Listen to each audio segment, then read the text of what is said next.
Welcome to the Seven Figure CEO podcast, where we talk all things marketing strategies, business systems, personal development insights, and conduct interviews with successful CEOs and entrepreneurs. Learn the exact strategies on how seven-figure CEOs market and scale their companies with your host, Chris Rodriguez. All right, welcome everybody to the Seven Figure CEO podcast. I have a super special guest here today, Director of Operations at Master Peters Academy of Martial Arts, Miss Natasha. How are you doing today? I'm doing so well. Thank you again, Chris, for inviting me onto this podcast. I'm so excited to be able to chat with you, and let's get this started. Yeah, so prior to me hitting the record button, we were chatting a little bit, and I was really excited to hear that things are starting to get back in motion for you guys. You guys are in one of the states that really got hit the hardest, right? I think there's like 3 states that really kind of got hit the hardest with the pandemic.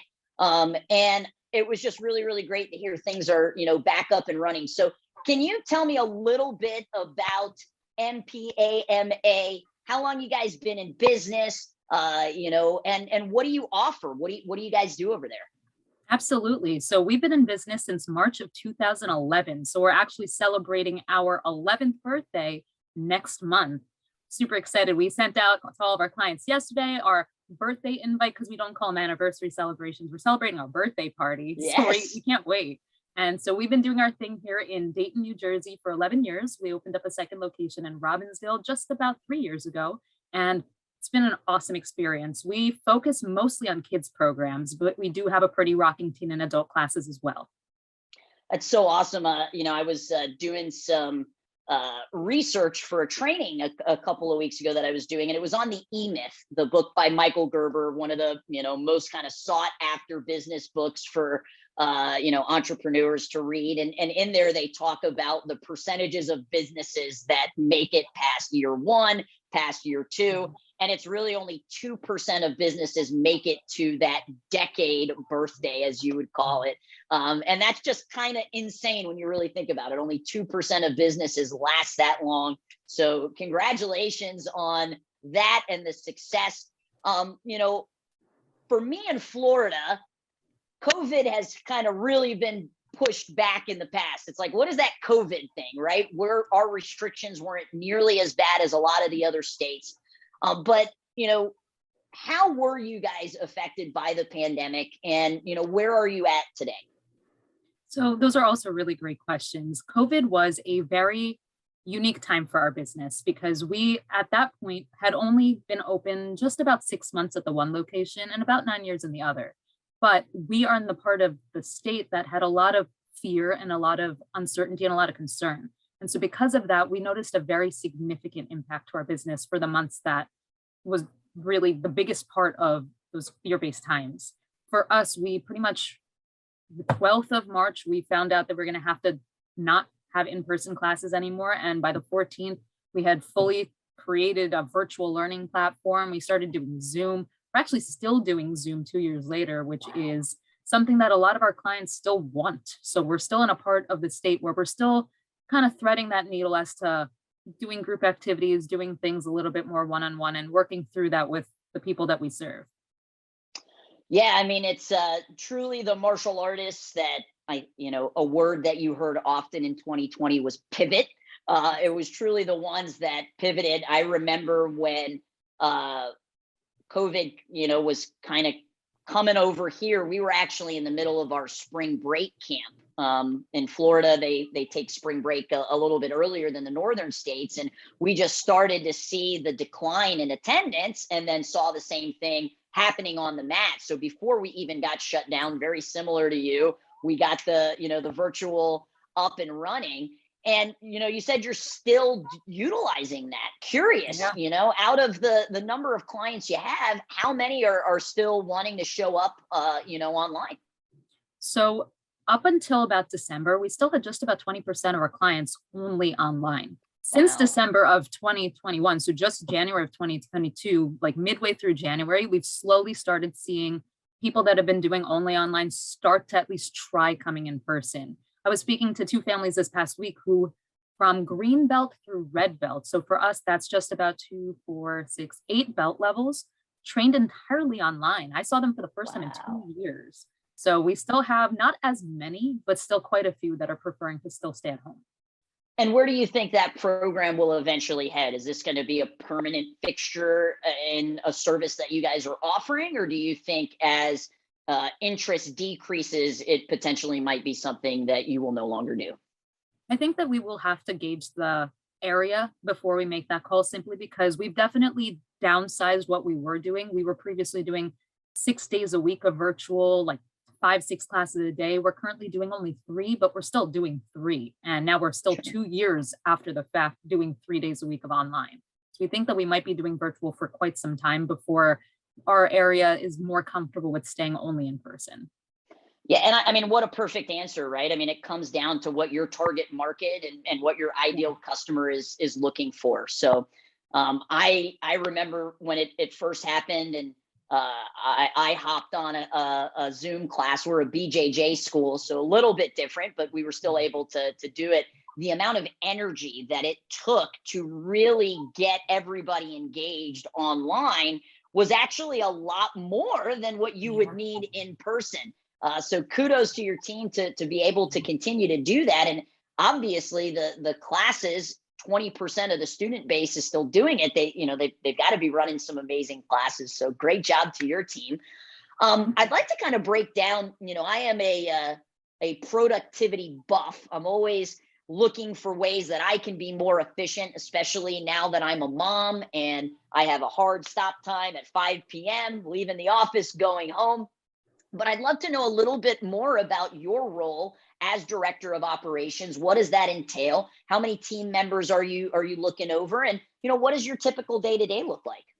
Absolutely. So my role as director of operations kind of encompasses overseeing everything that we do in our business. We do martial arts classes, we do after school programs, we do summer camps, we also do some side projects where we work on things with Amazon and things like that. So my role kind of touches a little bit upon everything.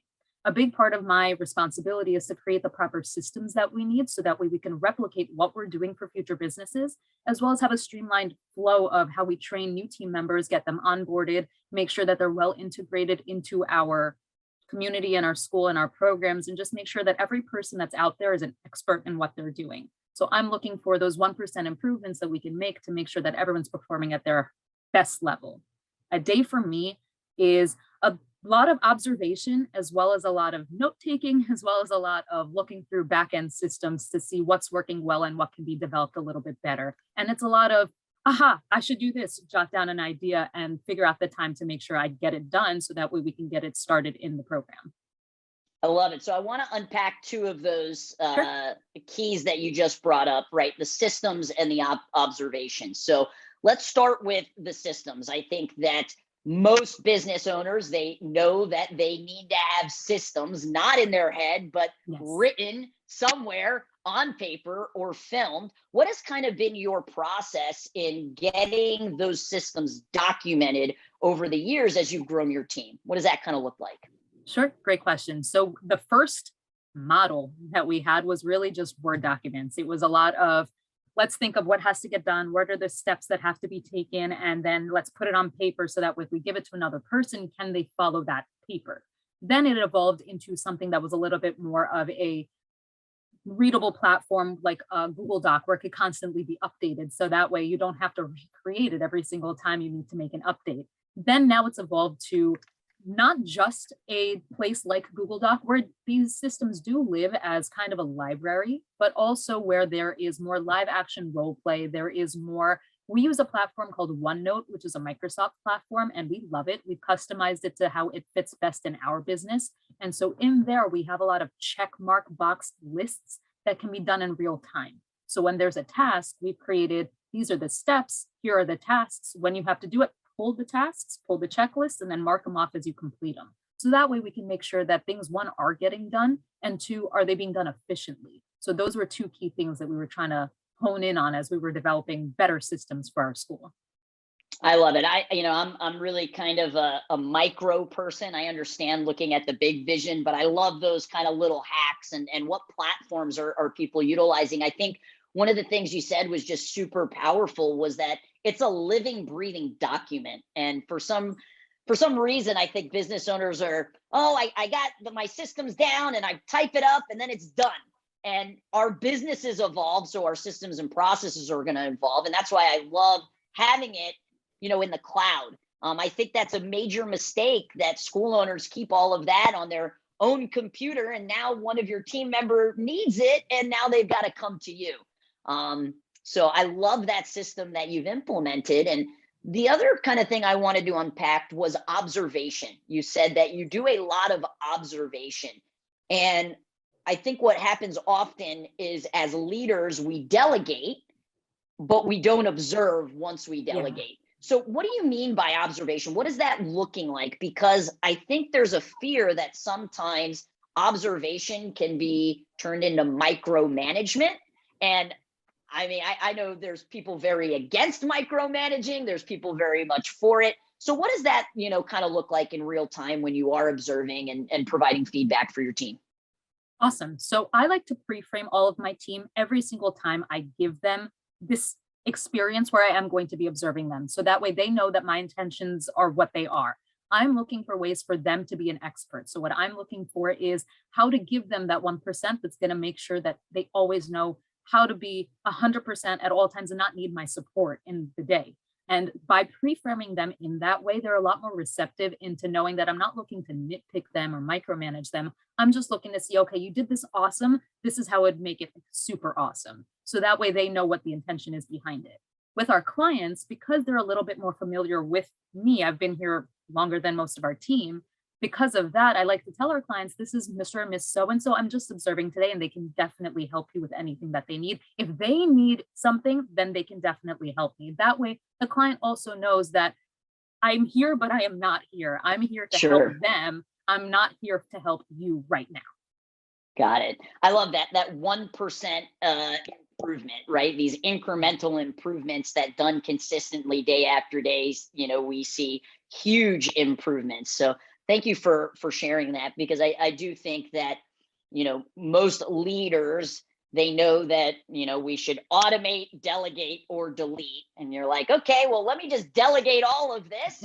And then it doesn't work the way that they're hoping, because they're not going back and observing and providing feedback. And, what I love about the consistency of what it sounds like that you're doing is it allows you not only to critique, but also give that positive feedback. Yes. Where I think that's missing very often, where leaders are just, anytime they are communicating with their team, there's a negative, kind of negativity about it. So that's super awesome. I could talk about HR, hiring, rockstar teams all day. I love it. Let's kind of switch gears just a little bit here and talk a little bit about the marketing that you guys have done at both of the schools. What are you doing? Marketing is such a huge, it's an umbrella term for a bunch of different subsets of skills. But what type of marketing efforts are you guys currently seeing success with? Awesome. So prior, we would always see a lot of success with paper advertising, things like magazines. In the last few years, we've definitely seen a much more growth in Facebook ads, actually. We have a lot of families who find us on Facebook. They might not always contact us because of our ad, but they come and say, oh yeah, I saw your ad on Facebook. And then I decided that I would just do my own due diligence, figured it out, gave you a call, came in, which has been awesome, because when our clients or prospective clients come in, we always ask them, hey, how'd you hear about our programs? And because we do that, we've seen a lot more Facebook and, oh, I saw you guys online. I Googled you and you were the first one to come up, and this and that and the other, which has been awesome. And we love marketing everywhere. We actually use your agency, Chris. We use GrowPro for our marketing, and it's been phenomenal. We really enjoy the leads that we get in, the client support that we receive from your team. It's the best. Well, thank you for that. I'm so obviously I love digital marketing, but it's not the only type of marketing that, schools should do. Grassroots marketing, B2B, partners in education and things like that. And I think kind of the sexiness of digital marketing, school owners can fall into that trap, and it really shouldn't be the only line that you have out in the ocean. And, I think a point that you brought up that is really important to kind of unpack a little bit more is that they'll tell you they found you on Facebook, but they might not have come in through that funnel.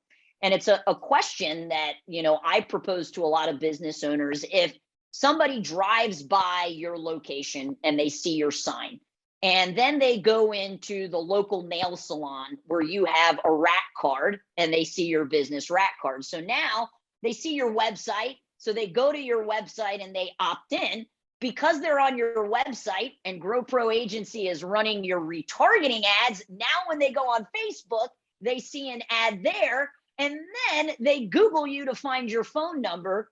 Who gets the attribution? Is it what you paid for the sign and the location that you're out there? Is it the Facebook ads? Is it the Google ads? Is it the rack cards? And I think this is just something that having kind of all of those lines out in the ocean and being what we would call omnipresent is so important in today's world, because it takes multiple touch points typically for people to pull the trigger. So awesome.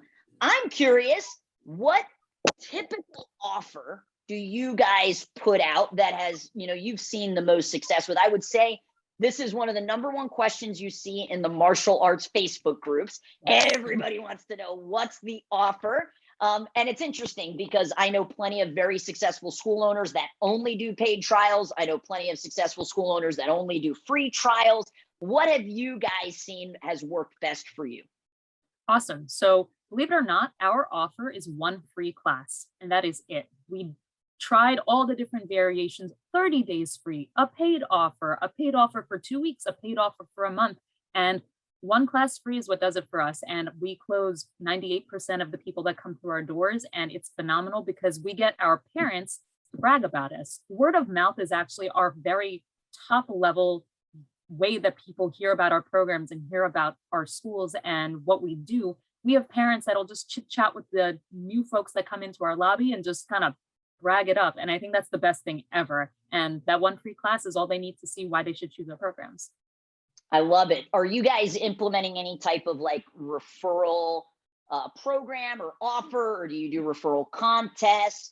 At the end of the day, if you have a phenomenal service or product, people are going to talk about it. But is there anything that you're doing to maybe help incentivize that? So we do. When somebody calls in or stops by and says, "Oh, I heard about you from so-and-so," we always tell them, "Oh, do you know who?" Because we do have a referral program in our school and we'd love to send them a thank you. For the person that's a prospect, we don't always tell them what that is. But what we do tell the people that are in our school is that after 2 months of that new friend's membership, they do get a $50 credit from us applied right into their account. They can use it for whatever they want. And we've had a lot of parents that are just really vying for that $50. We do have 2 different ones. We do that one, and then we have a little coupon card that all new enrollments get. If they give that coupon card to another friend, they get $50 cash if that friend signs up. So it's a 2-part, and it's always been really successful for us. I love it. And thank you for sharing what that looks like. Yeah. You have a very, very high closing percentage off of this offer. What do you think are, some of the strategies or systems that you've implemented to help you have such a high closing percentage? Great question. So for that, I definitely think it's 2-part. One, it's the experience that someone feels as soon as they walk through our doors. Our customer service team, we always have a physical person at our front. And as soon as the person walks in, our team is trained to greet them within 3 seconds. They're trained to make them feel like it's not just another person through the door, but it's somebody who's coming into a home. They're coming into a family. So our lobby has candles lit. We've got nice soft furniture. We've got all of the things that are happening in our music, but our space is always immaculately clean. We aim to take that Disney approach where you don't see garbage bags on the outside coming out. You don't see anything messy or disorganized. It doesn't look or smell like a kid business. It looks and smells like you've come to your best friend's house. So everyone's very warm and inviting. I think that's the very first thing, because they come in and they feel like, oh, these people, I know them. Then when they get onto the mat, they have a very personalized touch. There's someone who brings them by hand onto their dot. There's someone who's with them the whole time. There's someone who's really making them feel connected to the class that's happening. And it's pretty much that same concept as they leave the class and come back to the team member that they were at the front. And our front office team, like I was saying before, it's our job to make sure that they feel like they're the expert. So they can answer any question that's thrown at them in any which way that's told to them, all in a way where they're making the new person on our team or on our family feel like it's really a family atmosphere. I love it. And I don't think enough time is really spent on what that experience Yes. is going to be. And really just walking in the prospect's shoes. I tell my team, because we're kind of desensitized when you've been doing it for so Yeah. long, what does that first day really feel like? And Yeah. as a jujitsu and MMA school, I mean, martial arts in general can feel intimidating. Now Yes. they're thinking UFC fighters and stuff like that. What are our customers literally feeling inside as they're sitting in traffic, as they're parking into our parking lot, as they're walking up to the door? What are they feeling, and how can we make it as great as possible for them on day one? So I love the customer experience. I'm a huge fan of really looking at the different stages that our customers are in and where they're at. How we make this the most enjoyable experience? Yeah. Natasha, you are just so well spoken, and I can totally see why you guys have had so much success. As somebody who leads a team of 24, I'm always interested in finding out from other leaders that are leading large teams, how would they describe their leadership style? Are there any mantras that are really kind of at the forefront? Because I think there's a correlation in people's business success, unless you're like an Instagram influencer, that the more team members you have, typically the larger revenues and incomes come. That's not always, but most of the most successful people that I know, they have large teams that are doing, a lot of that work for them. So I just love to, have a little bit of an open conversation of what is your leadership style? How is that maybe adapted or evolved? And how are you able to lead a growing team going from one school to multiple schools? Those are all really great questions. And also, thank you very much. I really appreciate the kind compliment. But for me, on a leadership standpoint, I really like the phrase that always comes to my mind is that concept of silence is acceptance. Because as soon as you start Mm. accepting things that you don't want to happen, they're going to keep happening in the business. And there can be many ways that you approach something that you feel that hesitation from, but all you kind of pull back from is it's actually a Gary Vee thing. You pull into your kind candor. What can you do to make sure that you are approaching the situation in a kind way and finding real action items to make it better?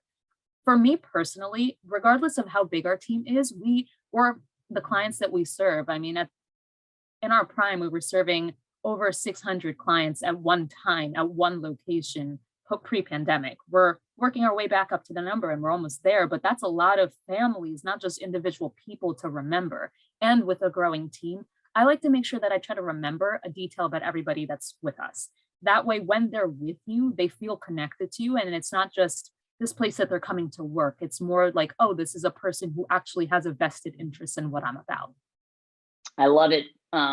One of the things that I implemented about a year ago, as my team started to get larger, and you have other team members that are maybe mid-management and they have reports, is I do just a monthly one-on-one check-in with every single person on my team, because I don't have day-to-day reactions with everybody. And that one-on-one check-in, school owners are asked, oh, what are you asking? And it's like, half of the time we're just talking about their personal life, right? I Yeah. want to know who you are as a human, and how I can help make not your job just better, but your life. Yeah. I love that. And in the military, they often say, like, if you don't speak up about a standard that's dropped down, now you have a new standard. So I Exactly. really love that. I want to, as we kind of wrap up the podcast today, I want to kind of maybe go a little bit more wisdom from here on Sure. out. What would you say to a school owner or somebody, in like a director of operations business that's just trying to get their school to the next level in terms of, typically next level, people are thinking recruitment, right? It's like this arbitrary number that everybody, oh, I have this many students, but it's really because the revenue, they want the revenue to go up. Yeah. What's your suggestion to people that maybe just kind of feel stuck where they're at and they're really looking to take it to the next level? So my biggest suggestion is if you feel like you are in that rut, work on what you feel internally, because if you feel really confident and strong on the inside, that's going to reflect in your business. If you're finding yourself not on the right path or feeling like you're a little bit lost, look and reach out to people that can be a mentor to you, or start listening to books that inspire you, or start doing things that kind of spark that passion. Because if you have a passion and you yourself feel really excited and just invigorated, that's going to naturally transfer to your business. You're going to be more motivated to find new ways to create that revenue growth. You're going to find new ways to connect with your client base and just find new ways to really make your program what it is that you want to do. But you can't do that if you're not feeling confident with yourself and what you are capable of. I love it. A huge Jim Rohn fan, and he says, work harder on yourself than you do your job. And I think for most business owners who are feeling stuck, it has to do with what's in here, not necessarily a system and process that, is living in a Google document. I do this weekly Wednesday Woman Warrior post on social media. And I'm just curious, this is a male dominated industry that we're in. Any advice to other females that are in these leaderships, type roles where typically the majority of the team that you're working, with is of the opposite sex? So that's a great question. And that's actually something I struggled with over the years a lot because of the fact that it is a male dominated industry. And the first thing you can tell yourself as a woman is it doesn't matter. It doesn't matter that it's a male dominated industry, because you are where you are and working your way up to where you're going to be because of the person that you are, regardless if you're a male or a female. And if you start feeling like you're a little bit intimidated, that's okay. That's normal. It's natural. And look to find a group of people that make you feel empowered, because again, just like before, if you feel good about yourself, that's going to come out the right way. And just know that females are sometimes taken in different ways than males are. And what I mean by that is you might come off with a lot of strong energy that might not always be recepted in the same way that you expect. And because of that, you just have to be okay with that and learn the best way to communicate to the people you're with. Because the way you're going to chat with a girl might not always be the same way you're going to chat with a boy. And that's okay, because this is just a new chapter of something you're going to do, and you're going to crush it as long as you keep telling yourself that you can crush it.